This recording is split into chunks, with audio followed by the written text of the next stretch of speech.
मत फंसिए।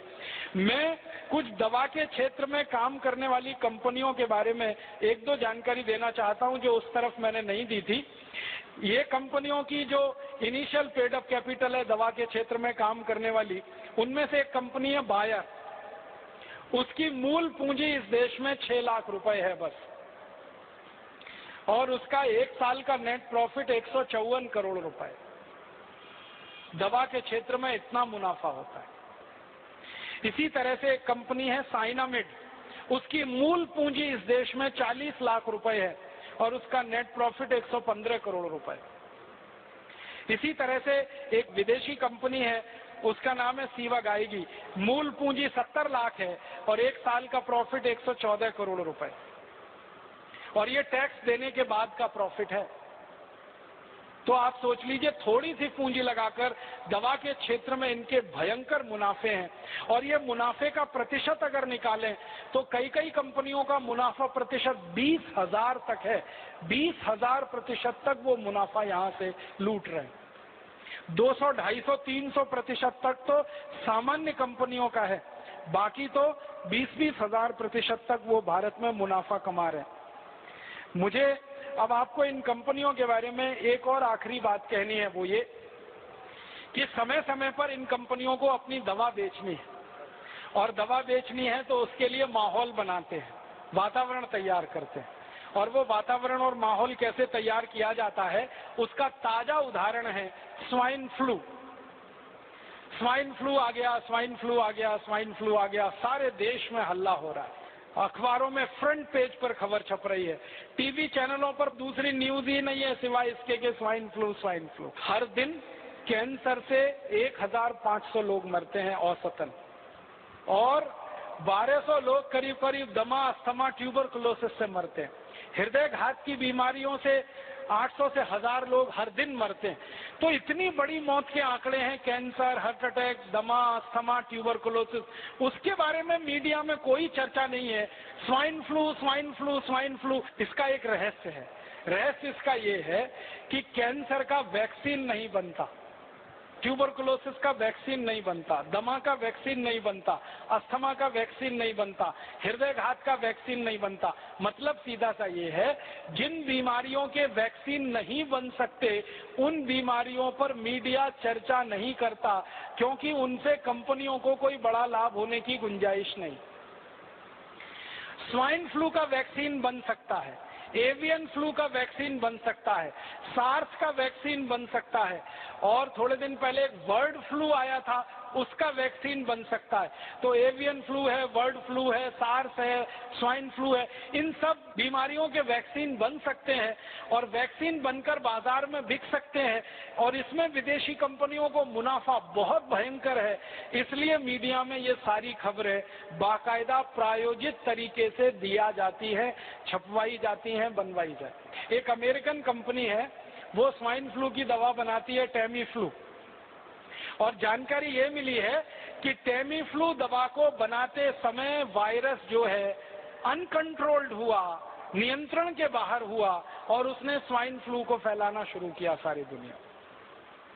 माने एक अमेरिकन कंपनी की बदमाशी से, एक अमेरिकन कंपनी की गैर जिम्मेदारी से स्वाइन फ्लू का वायरस सक्रिय हुआ और सारी दुनिया के 30 देशों को उसने अपनी चपेट में लिया। अब वो 30 देश हैं, वो टेमी फ्लू के ग्राहक हो गए। वायरस निकला अमेरिका से, ग्राहक हो गए उनके दुनिया के 30 देश के लोग। अब वो सब लोग जिनको स्वाइन फ्लू होने की संभावना है या हो गया है, डॉक्टर उनको एक ही दवा लिख रहे हैं, टेमी फ्लू खाओ, टेमी फ्लू खाओ, टेमी फ्लू खाओ। जो विद्वान डॉक्टर हैं और जो इन कंपनियों के चक्कर में नहीं फंसते हैं, ऐसे भी कई डॉक्टर हैं, वो बता रहे हैं कि टेमी फ्लू बिल्कुल मत खाओ, क्योंकि आपने टेमी फ्लू खाया तो ये स्वाइन फ्लू का जो वायरस है ये स्ट्रक्चर बदलने में माहिर है, तुरंत नया स्ट्रक्चर ले सकता है और वो नए स्ट्रक्चर में रेजिस्टेंस आ सकता है, फिर कितना भी टेमी फ्लू खाना ठीक ही नहीं होने वाले। तो ऐसा पूरे देश में आतंक और माहौल फैला दिया, और ये आतंक और माहौल के दो ही उद्देश्य हैं। पहला उद्देश्य है ज्यादा से ज्यादा टेमीफ्लू दवा बेचना, जो पिछले दसियों साल से इस कंपनी ने उत्पादन करके गोडाउन में भरी हुई है, अब वो गोडाउन खाली करना है। अब ये गोडाउन कोई ऐसा गोडाउन नहीं है जो टूथपेस्ट का हो, रोज इस्तेमाल करें और फेंक दें। ये गोडाउन तो तभी खाली होगा जब कोई दवा का आतंक हो, वायरस का आतंक हो और डर हो और दहशत हो। डर, दहशत और आतंक के चलते आदमी मजबूर हो जाता है महंगी से महंगी दवा खाने के लिए और महंगे से महंगा इलाज करने के लिए। तो ये स्वाइन फ्लू का वायरस इसी तरह का एक प्रोपेगेंडा है। मुझे तो एक ही बात कहनी है, वो ये कि ये स्वाइन फ्लू नहीं है, मीडिया फ्लू है। मीडिया ने पैदा कर दिया। मैं आपको एक पुरानी जानकारी देना चाहता हूँ, बहुत गंभीर है, आप उससे अंदाजा लगाइए कि ये कंपनियां कितनी निकृष्ट हैं, कितनी नराधम हैं। सन 1916 से 1918 के बीच में 2 साल में दुनिया भर में एक बीमारी फैली, एवियन फ्लू। वो ऐसा ही था जैसे स्वाइन फ्लू है, और उस बीमारी के फैलने से सारी दुनिया में कुछ लोग प्रभावित हुए। जो लोग प्रभावित हुए उनकी संख्या बताई जाती है 4.5 करोड़। 4.5 करोड़ लोग उसमें प्रभावित हो गए। और 4.5 करोड़ लोग जो प्रभावित हुए, फिर मैंने ये जानने की कोशिश की कि मरे कितने उसमें से, तो मात्र 6,000 लोग मरे थे। मात्र 6,000 लोग मरे थे। अब उसके बाद क्या हुआ कि ये एवियन फ्लू का वायरस फैला और इसमें 6,000 लोग मर गए, सारी दुनिया में आतंक फैल गया। उस आतंक के चक्कर में एक अमेरिकन कंपनी ने वैक्सीन बना दिया एवियन फ्लू का, और वो वैक्सीन धड़ल्ले से सारी दुनिया में बेचा उन्होंने। और आपको सुनकर दुख होगा, उस वैक्सीन को लगवाने के बाद 60 लाख लोग मर गए दुनिया में, और पता नहीं कितने अपंग हो गए, कितने विकलांग हो गए। बीमारी आने से 6,000 लोग मरे। बीमारी का वैक्सीन बना और उस वैक्सीन को सारी दुनिया में भेजा गया, फैलाया। सबसे ज्यादा अफ्रीका के देशों में, सबसे ज्यादा लैटिन अमेरिका के देशों में, ब्राजील में, मैक्सिको में, चिली में, कोस्टारिका में, कोलंबिया में, फिर अफ्रीका में, नाइजीरिया में, सोमालिया में, इथियोपिया में, दक्षिणी अफ्रीका में, रोडेशिया में। तो अफ्रीका, लैटिन अमेरिका और भारत में भी हुआ था। उसका वैक्सीन का अंधाधुंध प्रचार हुआ, अंधाधुंध बिक्री हुई। 60 लाख लोग वैक्सीन लगने के बाद मर गए। उसका क्या? एवियन फ्लू में तो 6,000 लोग मरे, वैक्सीन लगने के बाद इतने। माने वैक्सीन कितने खतरनाक हो सकते हैं उसका ये अंदाजा आप लगाइए। अब एवियन फ्लू का वैक्सीन आया और इतने लाख लोग मर गए। अब स्वाइन फ्लू का वैक्सीन आने वाला है, और वो वैक्सीन हिंदुस्तानी और दुनिया भर के लोगों को धड़ाधड़ लगाया जाएगा। क्यों? क्योंकि स्वाइन फ्लू का वायरस जो फैला है, वायरस से ज्यादा डर फैला है, आतंक फैला है, दहशत फैली है। तो हर आदमी तैयार बैठा है वो वैक्सीन लगवाने के लिए, और एक व्यक्ति को वैक्सीन लगाने का खर्चा वो बोलते हैं 3,000 रुपए आएगा। अब हिंदुस्तान में ही अगर आप सोच लो कि अगर 10 करोड़ लोग भी प्रभावित होकर वैक्सीन लगवा लें और 3,000 रुपए का एक वैक्सीन आए, तो 30,000 करोड़ की बिक्री तो उनकी हिंदुस्तान में हो गई। अफ्रीका में, लैटिन अमेरिका के देशों में अगर हो जाए, हजारों करोड़ का माल बेचेगी एक कंपनी, और इस कंपनी के पास पेटेंट है 20 साल तक। तो कोई दूसरी कंपनी उस वैक्सीन को बना के नहीं बेच सकती 20 साल तक। और इसी कंपनी के पास दवा का भी पेटेंट है 20 साल का। तो टेमीफ्लू दवा को कोई दूसरी कंपनी नहीं बनाकर बेच सकती 20 साल तक। तो 20 साल तक एक ही अमेरिकन कंपनी की मोनोपोली रहेगी, और उस मोनोपोली पर हजारों करोड़ रुपए वो लूटेंगे लोगों के दिलो दिमाग में। इसलिए स्वाइन फ्लू का दहशत, आतंक और डर बिठाया जा रहा है। और मैं इसी संदर्भ में और एक छोटी सी बात करूंगा। आपको याद है थोड़े दिन पहले इस देश में एक आतंक फैलाया गया, hepatitis B, hepatitis B, hepatitis B, hepatitis B. और आतंक और डर इतना फैला कि हिंदुस्तान के लाखों करोड़ों लोगों ने उसका वैक्सीन लिया। आप में से भी किसी ने लिया होगा, बहुत लोगों ने लिया। बैंक में काम करने वाले, बीमा कंपनी में काम करने वाले, रेलवे में काम करने वाले, अन्य पब्लिक सेक्टर में काम करने वाले लोगों को मास वैक्सीनेशन कैंप किए गए।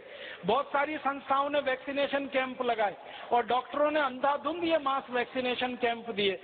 आपको सुनकर हैरानी होगी कि जिस हेपेटाइटिस बी के लिए लाखों करोड़ों लोगों को वैक्सीन लगा दिए गए, वो हेपेटाइटिस बी भारत में बहुत कम होता है। हिंदुस्तान के गंभीर वैज्ञानिकों का कहना है कि 10 लाख लोगों में से किसी 1 या 2 को हेपेटाइटिस बी होता है। और वो ये कहते हैं कि हेपेटाइटिस बी होने की संभावना जिन लोगों को होती है वो लोग भारत में है ही नहीं। वो लोग या तो अमेरिका में, यूरोप में है, या तो अफ्रीका में। भारत में उस ग्रुप के लोग हैं ही नहीं जिन का काम चलता है। हमारे पुणे में अभी थोड़े दिन पहले मास वैक्सीनेशन का कैंपेन चला, हेपेटाइटिस बी, याद है? हर गली मोहल्ले चौराहे में हेपेटाइटिस बी का वैक्सीन लगता था। Rotary club, lions club, rotaract club, lioness club, Jain संगठन, फलाना संगठन, ढिमाका संगठन, जितनी सहकारी संस्थाएं, सामाजिक संस्थाएं, सबका एक ही काम था, वैक्सीनेशन करो, वैक्सीनेशन करो। क्या हो रहा है? हेपेटाइटिस बी आने वाला है, हेपेटाइटिस बी आने वाला है, हेपेटाइटिस बी आने वाला है। सबसे जास्ती वैक्सीन बिका पुणे में। हम लोगों ने इस हेपेटाइटिस बी के मामले पर एक मुकदमा किया था बंबई हाई कोर्ट में, और जब मुकदमा किया तो अदालत ने आदेश दिया कि इसकी जांच करो, माइक्रो लेवल पे, सूक्ष्म स्तर पे जांच करो। जब जांच हुई तो पता चला कि हेपेटाइटिस बी नाम की बीमारी भारत में होती ही नहीं। बीमारी होती है हेपेटाइटिस ए। हेपेटाइटिस ए माने पी लिया, काविड़ कहते हैं मराठी में आप। तो ये सामान्य काविड़ जो होता है वो हेपेटाइटिस ए है। ये होता है, सामान्य रूप से होता है, बारिश के दिनों में तो जरूर होता है, क्योंकि पानी में गंदगी आने के कारण ये होता है। तो हेपेटाइटिस ए तो होता है, हेपेटाइटिस बी नहीं होता। और वैक्सीन हेपेटाइटिस बी का दिलवा दिया आपको। आप में से कितने लोगों ने लगवाया? देखो, यही हाथ खड़े कर रहे हैं सबके। और ऐसे ऐसे हजारों लाखों लोगों ने पुणे में वैक्सीन लगवा लिया। 2 कंपनियों ने खूब बिजनेस कर लिया, खूब धंधा कर लिया। फिर मुंबई में कर दिया उन्होंने, फिर कोलकाता, फिर दिल्ली, फिर जगह जगह करके हजारों कोटि रुपए लूट लिया। बाद में अदालत का फैसला आया कि जब बीमारी नहीं है तो वैक्सीन क्यों लगाएं। तो अदालत ने आदेश दिया कि अगर कोई मास वैक्सीनेशन कैंप करेगा हेपेटाइटिस बी का तो उसको जेल में डाल देंगे। उस दिन के बाद से सब सामाजिक संस्थाओं ने बंद कर दिया, और उसी दिन से दोनों कंपनियों ने अपना धंधा भी बंद कर दिया। अब वो कंपनी वालों को मैं मिलता हूं, कहता हूं कि भाई अब क्यों नहीं बेचते तुम हेपेटाइटिस बी का वैक्सीन? तो उन्होंने कहा कि अब हमें बेचने की गरज नहीं है, क्योंकि जितना बनाया था सब बेच लिया हमने। अब तो कोई नया वैक्सीन बनाएंगे उसको बेचेंगे, अभी तो हमको हेपेटाइटिस बी बेचने की जरूरत नहीं है। तो हेपेटाइटिस बी का जैसे पूरे देश में डर पैदा करके, आतंक पैदा करके सारे देश के लोगों को जबरदस्ती ये वैक्सीनेशन करा दिया गया, उसी तरह की तैयारी चल रही है स्वाइन फ्लू का डर, आतंक पैदा करके सारे देश के लोगों को जबरदस्ती ये वैक्सीन बिकवाना। अब डर मुझे इस बात का है, दुख इस बात का है कि हेपेटाइटिस बी का वैक्सीन तो 500-700 रुपए का होता था, कहीं कहीं पे 1000 रुपए का था। ये स्वाइन फ्लू का 3000 रुपए का है।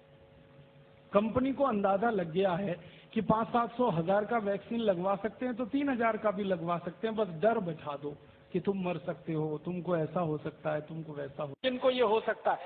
और आपको सबको मालूम है, जो बात गंभीर है वो ये कि जितनी भी वैक्सीन दी जाती है उन वैक्सीनों में उन बीमारियों के ही जीवाणु रहते हैं जिस बीमारी के लिए वो वैक्सीन दी जाती है। अब देखिए कैसा साजिश और कैसा षड्यंत्र है। एक तो बीमारी होती नहीं, होती है तो बहुत कम लोगों को होती है, और होने के पीछे का जो कारण है कि वो कीटाणु और जीवाणु मरते ही नहीं है उस दवा में भी, और वो हमको अंधाधुंध लगाया गया। लाखों करोड़ों का बिजनेस करके कंपनी ने मुनाफा कमा लिया। जो स्वामी जी कहते हैं कि सामान्य प्राणायाम करें, योग करें, तो उसी से हम ठीक कर सकते हैं अपने आप को। उसके लिए लाखों करोड़ों रुपए इस देश में बर्बाद हो गए। हम लुट गए, हमारी आंखों के सामने लूट लिया लोगों ने, हमको मूर्ख बना के लूट लिया। तो कभी हेपेटाइटिस बी के नाम पे, कभी स्वाइन फ्लू के नाम पे, कभी एवियन फ्लू के नाम पे, कभी सार्स के नाम पर, कभी बर्ड फ्लू का कितना आतंक फैलाया था। थोड़े दिन पहले हजारों लाखों मुर्गियां इस देश में कट गई। परिणाम जानते क्या हुआ? मुर्गियों की कमी पड़ गई तो सरकार ने विदेशों से मुर्गी इंपोर्ट करना शुरू कर दिया।